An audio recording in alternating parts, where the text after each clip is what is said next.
Hello students, welcome to my YouTube channel. सभी का बहुत बहुत स्वागत है। जल्दी से जुड़ जाइए मेरे साथ। आज की जो वीडियो है बहुत ही शानदार, बहुत ही जानदार और बहुत ही मज़ेदार होने वाली है, क्योंकि आज हम देखने वाले हैं जो हमारा चैप्टर है लाइट वाला, रिफ्लेक्शन एंड रिफ्रैक्शन। इस चैप्टर में हम दो चीज़ें बहुत ही गहरा से देखने वाले हैं। कौन कौन सी चीज़ें हैं? एक तो है परावर्तन, जिसे हम बोलते हैं रिफ्लेक्शन। मैंने पिछली वीडियो में आपको परावर्तन समझा दिया था, क्या होता है परावर्तन और परावर्तन के नियम क्या होते हैं। डायग्राम से समझाया था आपको। वीडियो नहीं देखी है तो जाकर देखिए। अब हम देखने वाले हैं कि जो परावर्तन होता है, रिफ्लेक्शन, आप परावर्तन हमारी जो फिजिक्स है, फिजिक्स दैनिक लाइफ से, डेली लाइफ से रिलेटेड होती है। होने को तो पूरी साइंस ही हमारी डेली लाइफ से रिलेटेड होती है, लेकिन फिजिक्स को हम ऑब्जर्व कर सकते हैं हमारी आंखों से। जैसे कि जो रिफ्लेक्शन है, अब कभी कभी हम लाइफ में देखते हैं, डेली लाइफ में कुछ लोग बोलते हैं कि ये कोई कांच रिफ्लेक्ट कर रहा है वहाँ से, या फिर कोई शीशा रिफ्लेक्ट कर रहा है। इसका मतलब यही होता है कि उससे उससे जो लाइट है, जो रेज है, उससे टकरा कर वापस आ रही हैं। हमें कोई चीज़ दिखाई देती है, क्यों दिखाई देती है? रिफ्लेक्शन के कारण। आई बस समझ में। रिफ्लेक्शन नहीं होता शायद हमें कोई चीज़ दिखाई नहीं देती। फिर हमने देखा कुछ वस्तुएं पारदर्शी होती हैं और कुछ होती हैं अपारदर्शी। पारदर्शी पारदर्शी पारदर्शी एक होती है अपारदर्शी वस्तुएं। अपारदर्शी वस्तुएं। पार का मैंने आपको उस मतलब समझाया था, मतलब आर पार, बिल्कुल क्लियर बेसिक से। दर्शी का मतलब होता है देखना। आया समझ में? ऐसी वस्तु या फिर ऐसा कोई ऑब्जेक्ट जिससे हम आर पार देख सकें, जिसके आर पार देखा जा सके। क्या इस बोर्ड के आर पार देखा जा सकता है? नो, नहीं। तो ये कौन सी वस्तु है? यह है अपारदर्शी। अपारदर्शी का मतलब जिसके आर पार देखा ना जा सके, वो होती है अपारदर्शी। ये दीवार क्या पारदर्शी है? क्या हम इसके पार में जो चीजें हैं, इस दीवार के पीछे क्या है, वो हम देख सकते हैं? बिल्कुल नहीं देख सकते। तो ये सारी ऑब्जेक्ट, ये सारी चीजें क्या हैं? ये हैं अपारदर्शी। अब पारदर्शी क्या होता है? फॉर एग्जाम्पल कांच या फिर शीशा, और पानी भी लगभग इसी के अंडर आता है, क्योंकि पानी के अंदर भी देखा जा सकता है। कोई ज़्यादा पानी है तो उसके अंदर देखना मुश्किल होता है, लेकिन अगर थोड़ा कम पानी है, कोई स्विमिंग पूल है या कोई छोटे टब में पानी भरा है, तो हम उसके आर पर देख सकते हैं। तो ये सारी चीज़ होती है, क्या आती है? ये होती है पारदर्शी। हवा होती है, हवा हमारे एनवायरनमेंट में ये भी पारदर्शी होती है। हवा हमारे चारों बगल मौजूद है, लेकिन फिर भी हम चारों तरफ देख सकते हैं। आया बात समझ में? क्लियर है? ये चीज़ मैंने आपको पहले समझा दी।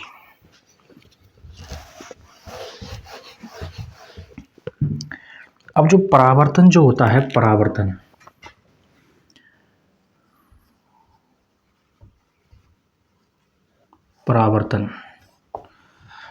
परावर्तन किसके द्वारा होता है? दर्पण के द्वारा। आज हम देखने वाले हैं दर्पण। दर्पण क्या होता है? दर्पण होता क्या है? क्या बीमारी है ये दर्पण? क्या होता है मिरर? देखा सभी ने है, लेकिन समझ में किसी के नहीं आता। आज हम इसको क्लियर कर लेंगे बिल्कुल, क्योंकि ये डेली लाइफ में आप डेली देखते हो अपना थोबड़ा। कौन कौन देखता है? सब देखते हैं अपना चेहरा। आई बात समझ? तो उसमें चेहरा क्यों दिखाई देता है, जबकि शीशा जो कांच, ये तो क्या होता है? पारदर्शी होता है, इसके आर पार देखा जा सकता है। तो ऐसा क्या है उस दर्पण के अंदर? ऐसा क्या होता है दर्पण जिससे हम अपनी शक्ल उसमें के अंदर देख सकते हैं? आई बात समझ में? तो अब ध्यान से देखो क्या होता है मिरर। दर्पण क्या होता है?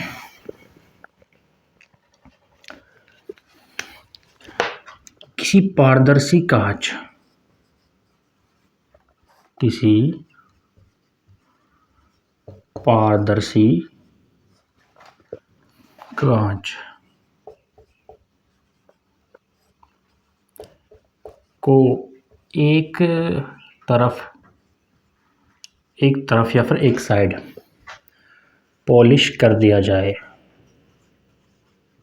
पॉलिश कर दिया जाए।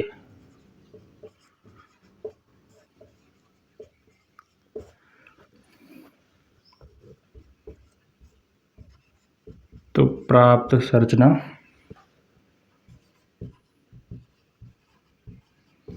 या प्राप्त ऑब्जेक्ट दर्पण कहलाएगा।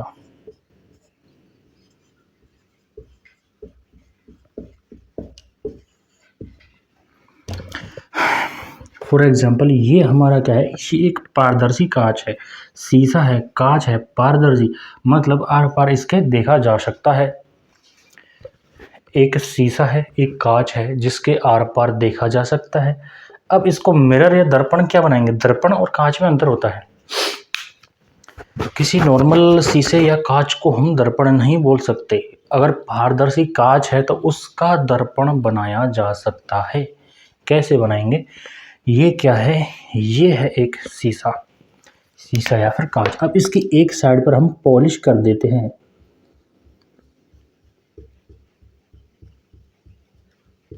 ये पॉलिश सिल्वर की भी हो सकती है, एल्यूमिनियम की भी हो सकती है, कॉपर की भी हो सकती है। तो ये हम पॉलिश कर देते हैं। तो अब जो ये स्ट्रक्चर बना है इसे हम बोलते हैं मिरर, मिरर या फिर दर्पण। अब इससे होगा क्या? ये हमने पॉलिश तो कर दी, एक है शीशा लिया, कांच लिया, एक साइड पॉलिश कर दी, एक साइड नहीं की। दोनों साइड पॉलिश नहीं करनी, सिर्फ एक साइड पॉलिश करनी है। एक साइड पॉलिश की तो हमारे क्या होगा, इस पर कोई भी रेज आएगी, वो वापस रिफ्लेक्ट होकर वापस चली जाएगी। आई बात समझ? अगर ये पॉलिश नहीं होती तो ये रेज क्या होती, ये सीधी चली जाती। क्योंकि ये पहले क्या था, पहले था पारदर्शी कांच, जबकि अब ये क्या हो चुका है, अब इसके पीछे वो परावर्तक कुछ पदार्थ इससे इसका पॉलिश कर दी गई है। तो इससे क्या होगा, इससे यहाँ से जो भी किरणें आएंगी ये टकरा कर वापस आ जाती है और हमारी आँख के द्वारा इसको ऑब्जर्व कर लिया जाता है और हमें उसमें सारी चीज़ें दिखाई देती है। हम उसमें अपनी शक्ल भी देख सकते हैं, अपना चेहरा देख सकते हैं। तो ऐसे निर्माण होता है किसी दर्पण का। दर्पण और मिरर इस प्रकार से बनते हैं। आई बात समझ में? अब हम देखते हैं दर्पण प्रकार कितना होता है। दर्पण तो देख लिया, लिख लेना इसको, दर्पण के प्रकार कितने होते हैं।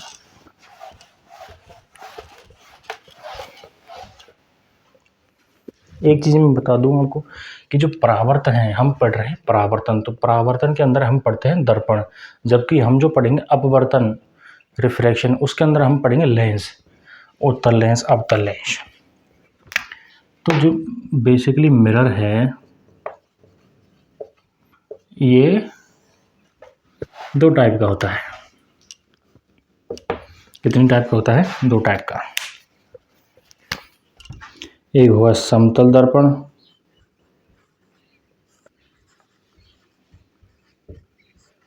दूसरा होता है गोलीय दर्पण।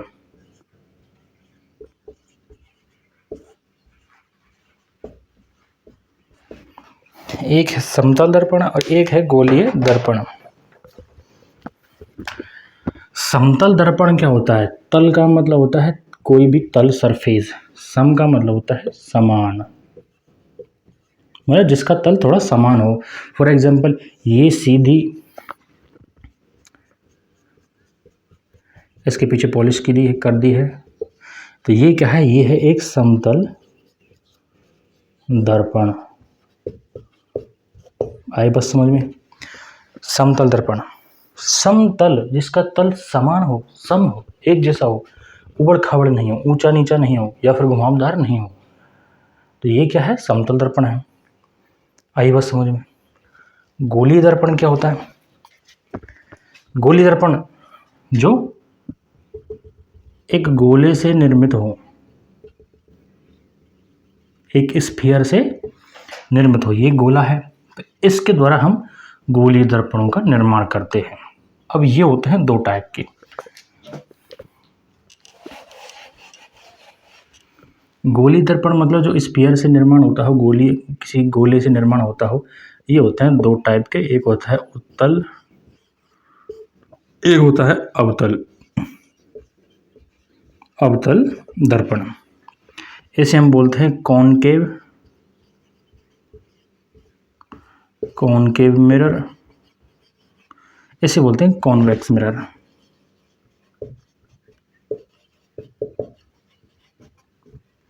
आया समझ में? इसको जल्दी से लिख लेना कि जो मिरर है, दर्पण है, दो टाइप के होते हैं बेसिकली। समतल दर्पण होता है, एक होता है गोलीय दर्पण। समतल का मतलब जिसका तल समान हो, एक जैसा तल हो, उबड़ खाबड़ नहीं हो, इस दर्पण को बोलेंगे समतल दर्पण। क्योंकि गोलीय दर्पण में दो टाइप के होते हैं, उत्तल दर्पण और अवतल दर्पण। दोनों क्या होते हैं मैं इसको एक बार समझा दूंगा। ये होता है कॉनकेव मिरर, ये होता है कॉन्वेक्स मिरर। जल्दी से लिखो इसे, आगे हम बढ़ते हैं। तो ये है मिरर के टाइप कंप्लीट हो गए हैं। अब एक एक को हम देख लेते हैं, इनकी प्रॉपर्टीज क्या होती है, गुण क्या होते हैं। समतल दर्पण जो होता है ये बिल्कुल सीधा होता है। एक तो आई बस समझ, पहला पॉइंट। अगला पॉइंट, प्रतिबिंब कैसा होता है इसका, प्रतिबिंब निर्माण कैसा होता है,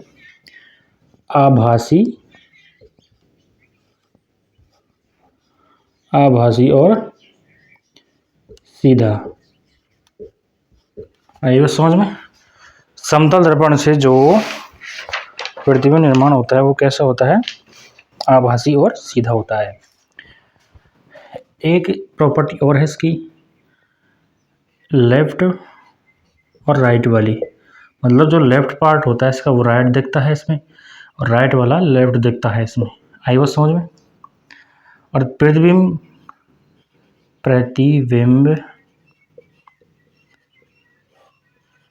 वस्तु के बराबर ही होता है।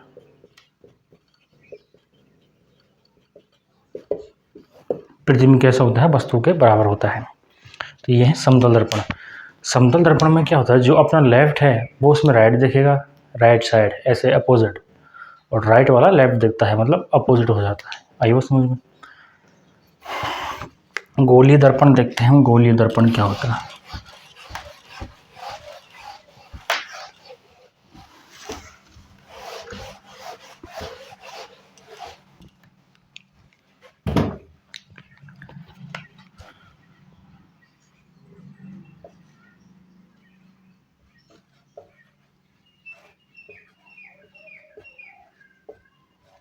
अब गोलीय दर्पण मतलब किसी गोले से निर्माण होता है इनका, कोई एक गोला है।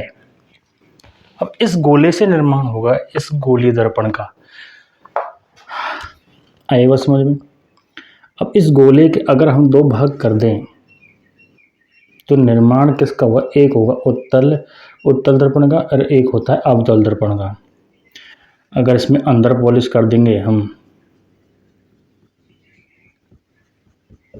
ये बन जाएगा उत्तल दर्पण, और बाहर की ओर पॉलिश कर देंगे इस साइड में, ये हो जाएगा अवतल दर्पण। ये होते हैं उत्तल और अवतल, दोनों एक ही गोले से निर्माण इनका होता है। अब इनको अलग अलग कर लेते हैं, तो हम अलग अलग कैसे बनेंगे, एक सेकंड। इसमें अंदर की साइड पॉलिश की हमने, मतलब है तो गोला, उस गोले का आधा भाग, ये तो हो जाएगा उत्तल दर्पण।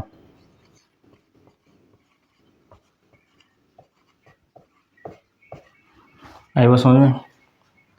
जैसे इसका अपोजिट होगा, इसमें बाहर की ओर कर देते हैं पॉलिश, ये हो जाएगा अवतल दर्पण। कॉनकेव मिरर, ये होता है कॉन्वेक्स मिरर। तो यहाँ तक क्लियर है।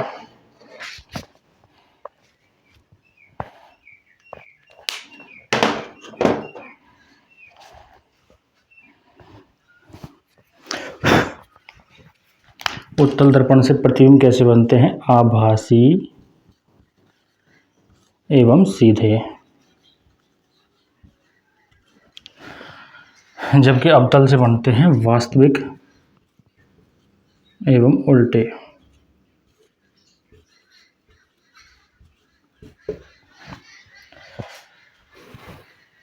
उपयोग, वाहनों की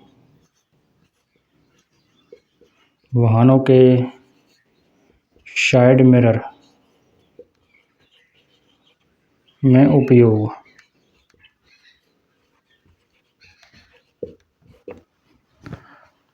जबकि अवतल दर्पण का उपयोग होता है वाहनों की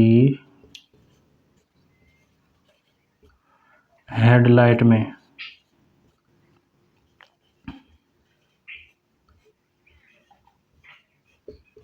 उपयोग। और भी बहुत सारे उपयोग हैं टॉर्च वगैरह में, दंत चिकित्सा में,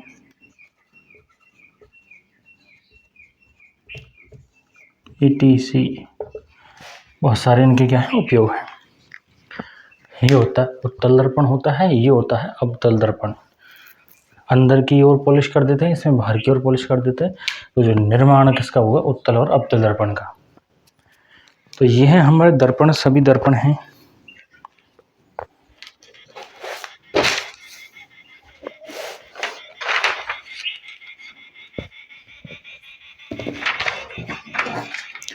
क्लियर है यहाँ पर। दर्पण कृत एक बार हम रिवाइज कर लेते हैं। दर्पण क्या होता है, नॉर्मल जो कांच होता है, नॉर्मल जो शीशा होता है, उसको हम एक साइड पॉलिश कर देते। मानो कि ये कोई कांच है, पीछे की साइड से हमने इसमें पॉलिश कर दी। तो पहले तो ये क्या था, पहले था पारदर्शी। पारदर्शी मतलब कोई किरण आएगी और आर पार निकल जाएगी। लेकिन हमने एक साइड पॉलिश कर दी, तो अब क्या वो किरण आर पार नहीं निकल के वापस टकरा कर वापस चली जाएगी। तो ये जो संरचना बनती है इसे हम बोलते हैं मिरर, दर्पण। अब दर्पण होते हैं दो प्रकार के। एक होता है समतल, मतलब जिसकी सतह बिल्कुल सीधी होती है, समान होती है, जिसका तल सम होता है, उसे बोलते हैं समतल दर्पण। गोली दर्पण एक गोले से निर्माण होता है। अब एक ही गोले से निर्माण होता है, जबकि एक साइड में अंदर की पॉलिश कर देते हैं, दूसरी साइड में बाहर की ओर पॉलिश की होती है, और इसका जो तल है बाहर की ओर उभरा हुआ होता है। तो एक हो जाता है, ये होता है उत्तल दर्पण, ये होता है अवतल दर्पण। उत्तल दर्पण से निर्माण होता है आभासी और सीधे प्रतिबिंब का, जबकि अवतल दर्पण से निर्माण होता है वास्तविक और उल्टे का। उपयोग इसके जो साइड मिरर होता है, अपनी गाड़ियों में जो साइड मिरर होते हैं उनमें क्या होता है, उत्तल दर्पण होता है। जबकि जो हेडलाइट होती है वाहनों की, उनमें अवतल दर्पण का उपयोग होता है। तो सभी प्रकार के दर्पण देखने के बाद अब हम देखेंगे जो गोलीय दर्पण है, स्फेरिकल दर्पण है, उनसे रिलेटेड कुछ महत्वपूर्ण बिंदु हैं, मेन पॉइंट होते हैं। फॉर एग्जाम्पल हम देखते हैं, एक गोलीय दर्पण लिया हमने, कोई भी अवतल दर्पण ले लिया, आया समझ में। अब इसके अंदर बिंदु क्या होते हैं। अब पहली बात तो ये कि ये एक किसी गोले में से काटा हुआ है। आई बस है तो ये कोई गोला स्फीयर, आई बस समझ में। ये दर्पण है, इसकी एक साइड पॉलिश की है, लेकिन ये बनाया तो एक गोले से ही है। आई बस समझ में, एक स्फीयर से है। तो इसका जो मिड पॉइंट होगा इसे हम बोलेंगे सी। क्या बोलते हैं, सी। और सी का मतलब होता है, सी का मतलब होता है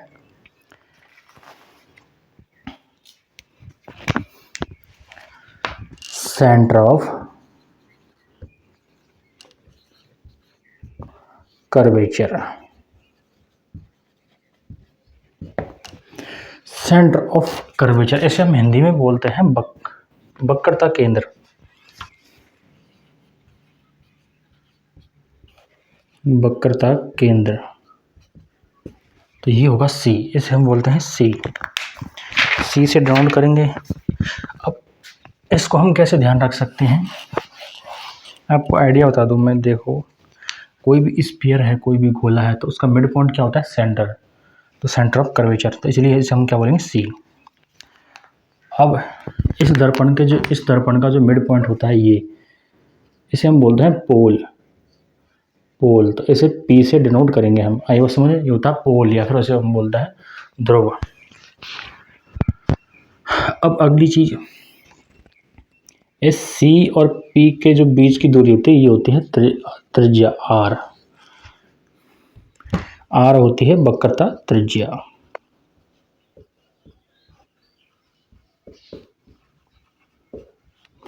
सी हो गया सेंटर ऑफ कर्वेचर। पी क्या होता है, पोल होता है। उस दर्पण का जो मिड पॉइंट होता है इसे हम बोलते हैं पोल। और इस P और C के जो बीच की दूरी होती है इसे हम बोलते हैं R। अब एक होता है फोकस लेंथ या फोकल लेंथ। कोई भी रेज आ रही है, रेज ऑफ लाइट पैरेलल आ रही है इससे, ये यहाँ पर जाकर टकराती हैं। इस बिंदु को क्या बोलेंगे? F, focal length. इसे बोलते हैं F बराबर फोकस लेंथ या फिर फोकल पॉइंट। पॉइंट बोलते हैं पॉइंट, इसको पॉइंट, फोकल पॉइंट होता है ये। जो कि फोकल लेंथ ये होती है P और F, P से F की दूरी, इसे हम बोलते हैं फोकल लेंथ। ये जो लंबाई होती है वो क्या होती है? Focal length. और ये फोकल लेंथ होती है, ये R की आधी होती है। तो F बराबर R/2। R क्या है? R ये पूरी त्रिज्या है, इसकी आधा क्या होता है? F होता है, फोकल लेंथ। और ये जो पॉइंट होगा इसे हम बोलते हैं फोकस पॉइंट या फिर फोकल पॉइंट। तो ये है गोलीय दर्पण से रिलेटेड सारी जो पॉइंट होते हैं हमारे।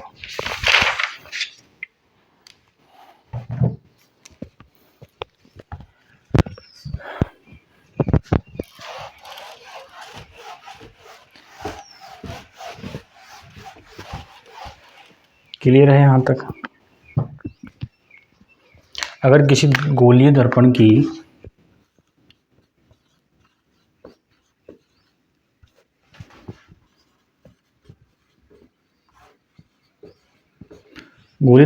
रेडियस मतलब त्रिज्या R, कैपिटल R आपको दी है 10 सेंटीमीटर, तो फोकल लेंथ क्या होगी? मतलब F बराबर क्या होगा? तो F बराबर होता है R/2। बिल्कुल क्लियर है? तो F बराबर होगा 10/2 बराबर 5 सेंटीमीटर। आए बस समझ में? ये कोई मिरर है, इसके पीछे पॉलिश की हुई है। ये क्या है? C, centre of curvature C। अब C से लेकर ये है पोल P, इसकी जो दूरी होती है ये होती है कैपिटल R। इसकी दूरी दे रखी है हमें, इसकी लंबाई 10 सेंटीमीटर। तो इसका F ज्ञात करो। F क्या होता है? इस R का होता है आधा। तो हम इसे बना लेके अभी हम डायरेक्ट बता सकते हैं कि F बराबर क्या होगा? 5 सेंटीमीटर। क्लियर है? इस प्रकार हम छोटे मोटे न्यूमेरिकल को भी आसानी से कर सकते हैं।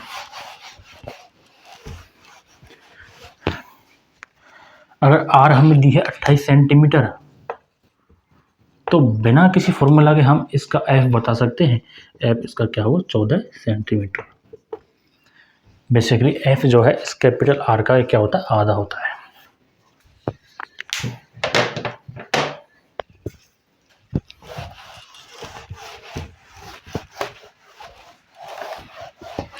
अब हमने देख ली ये बिंदु। अब हम देखते हैं गोलीय दर्पण से बने प्रतिबिंब।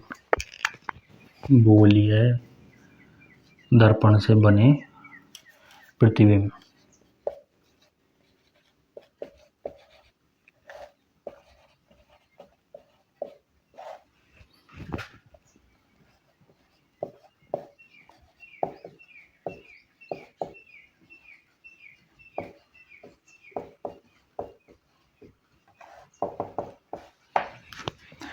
गोलीय दर्पण से हमें प्रतिबिंब बनाना है।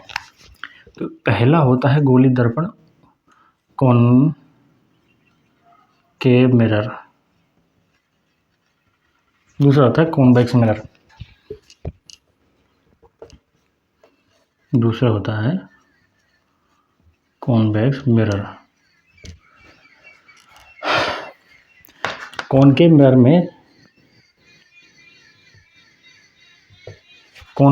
में उत्तल दर्पण में केवल दो स्थितियों पर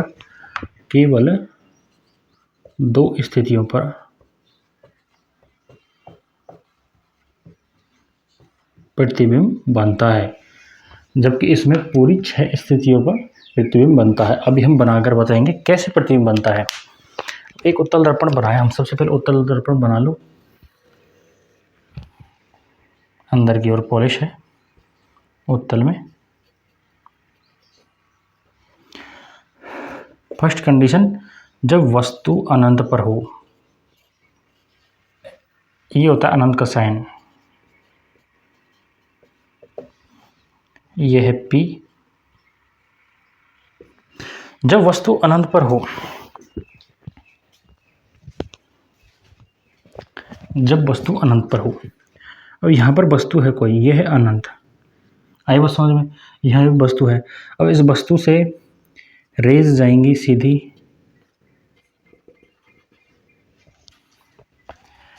सीधी, ये ऐसे टकराएंगी यहाँ पर जाके, ये पॉइंट होता है F।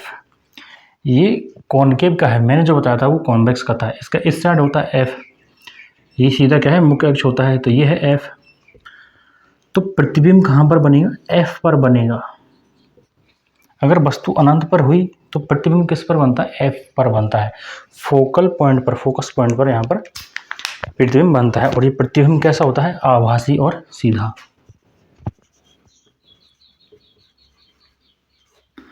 आभासी और सीधा, इतना क्लियर है, इसको जल्दी से बनाओ।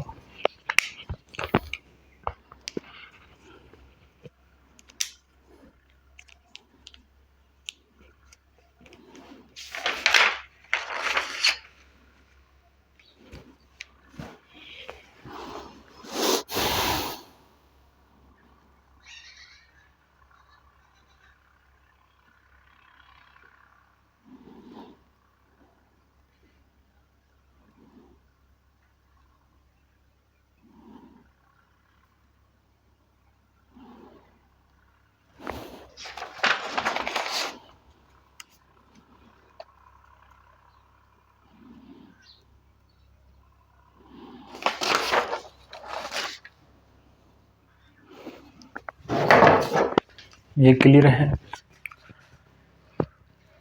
अगली कंडीशन हम देखते हैं, इसमें दो ही कंडीशन पर प्रतिबिंब बनता है, उस पर 6 पर बनता है। अगली कंडीशन है,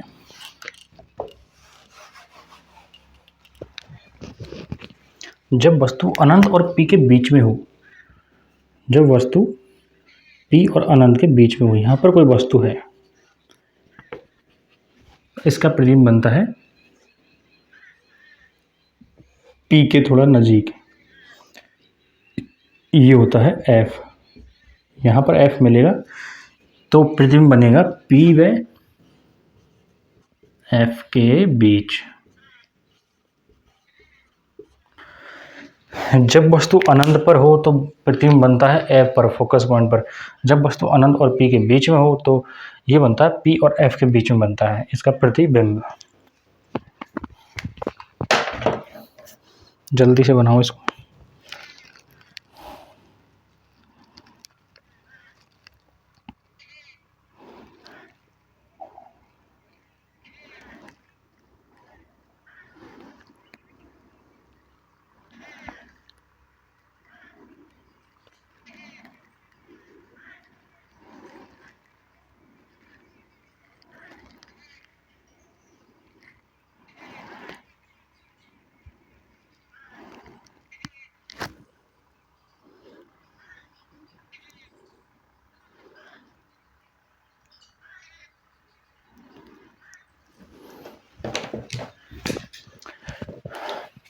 तो गोलीय दर्पण में उत्तल दर्पण के प्रतिबिंब कंप्लीट है। तो हम देखें अवतल दर्पण से कैसे बनता है प्रतिबिंब। कॉन्वेक्स मिरर,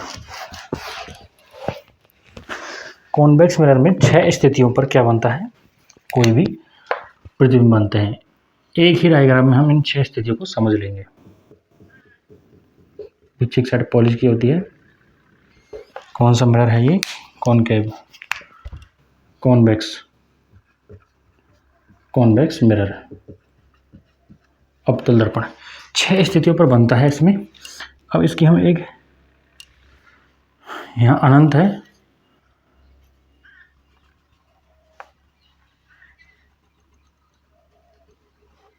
ये क्या है, ये हमारा P, क्लियर है, P और ये है C, ये हमारा है C पॉइंट, और C और P के बीच में होता है F। इसको थोड़ा साइड में लिख देता हूँ। Centre of curvature focal point और पोल, ये होता है ध्रुव। अब इसमें 6 कंडीशन क्या है। पहली कंडीशन, जब वस्तु अनंत पर हो। जब वस्तु अनंत पर हो तो पहली कंडीशन आई बात समझ में। अनंत पर हो तो इसका प्रतिबिंब कहाँ बनेगा, इसका प्रतिबिंब बनेगा F पर और नीचे की साइड। जब वस्तु अनंत पर हो तो इसका जो है प्रतिबिंब बनेगा F पर बनेगा। अब ये 1 है तो इसे हम बनते हैं 1 डैश, 1 डैश से हम दर्शा देंगे। ये 1 है मतलब वस्तु अनंत पर है तो इसका प्रतिबिंब बनेगा 1 डैश F पर बनेगा। F मतलब फोकल पॉइंट पर बनेगा। पहली कंडीशन हो गई। दूसरी कंडीशन में वस्तु कहां पर है, अनंत और C के बीच में है। ये दूसरी कंडीशन, वस्तु अनंत और C के बीच में है तो इसका जो है इसका जो प्रतिबिंब कहां पर बनेगा, इसका प्रतिबिंब बनेगा C और F के बीच में बनेगा। अब इसकी एक मैं ट्रिक बता रहा हूँ आपको। जैसे हम इधर बढ़ेंगे तो प्रतिबिंब इधर की साइड आते जाएंगे। दूसरी स्थिति में का प्रतिबिंब बनता है यहाँ पर, इसे हम दर्शा देंगे 2 डैश से। क्लियर है, 2 प्रतिबिंब बन गए। अगर अनंत पर हो तो F पर बनेगा प्रतिबिंब। वस्तु अगर अनंत और C के बीच में हो तो कहाँ पर बनेगा, C और F के बीच में। तीसरी कंडीशन बिल्कुल सरल है, कॉमन सेंस अगर आप लगाओगे तो वस्तु कहाँ पर हो, C पर। वस्तु कहाँ पर हो, C पर। कंडीशन नंबर 3, तो प्रतिबिंब भी कहाँ पर बनेगा, C पर, 3 डैश। क्लियर है, 3 कंडीशन क्लियर हो गई अपनी।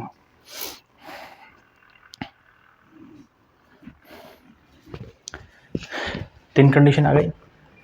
अब हम चौथी कंडीशन देखते हैं। अगर वस्तु C और F के बीच में हो, यहाँ पर वस्तु को दर्शा देता हूँ मैं रेड से, ये नंबर 4। तो यहाँ पर प्रतिबिंब बनेगा अनंत और C के बीच में, इसे हम दर्शा देंगे 4 डैश। अब 5 नंबर, अगर वस्तु हो F पर, नंबर 5, तो इधर आ जाओ, यहाँ पर प्रतिबिंब बनेगा अनंत पर। 5 डैश से हम इसको दर्शा देते हैं। यहाँ तक क्लियर है। बिंब वास्तविक भी होगा और उल्टा भी होगा। 1 से लेकर 5 स्थितियों में बिंब कैसा होगा, वास्तविक और उल्टा। बिंब होगा 1 से लेकर 5 स्थितियों तक, स्थिति में बिंब कैसा होगा, वास्तविक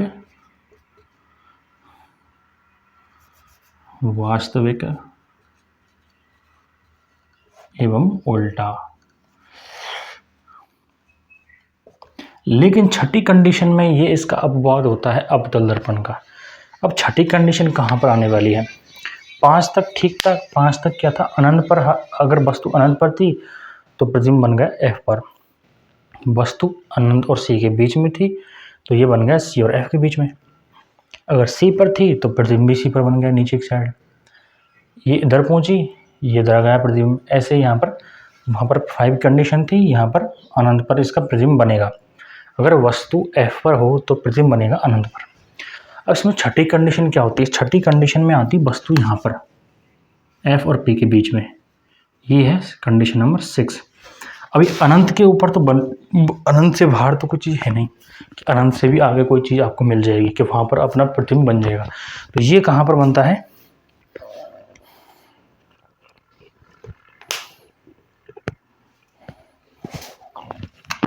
ये प्रतिबिंब आपका यहाँ पर बनेगा। इसको रेड से दर्शा दूं मैं,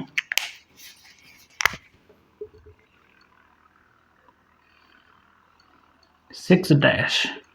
अब ये कैसा होगा, ये होगा आभासी और सीधा।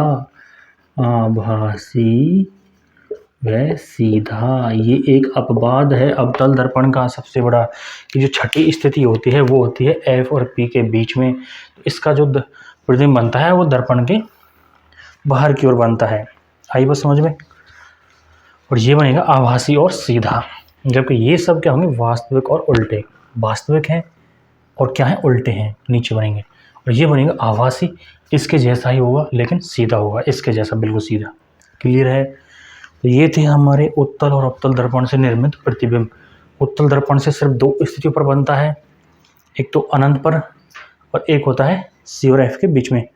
और जबकि यहाँ पर 6 कंडीशन में अवतल दर्पण से क्या बनता है, प्रतिबिंब बनते हैं। तो ये थे हमारे प्रतिबिंब निर्माण। जिस किसी को डाउट हो कमेंट करके बता सकता है। अगली वीडियो में हम मिलते हैं अगले टॉपिक के लिए। जब तक के लिए सभी को बहुत बहुत धन्यवाद।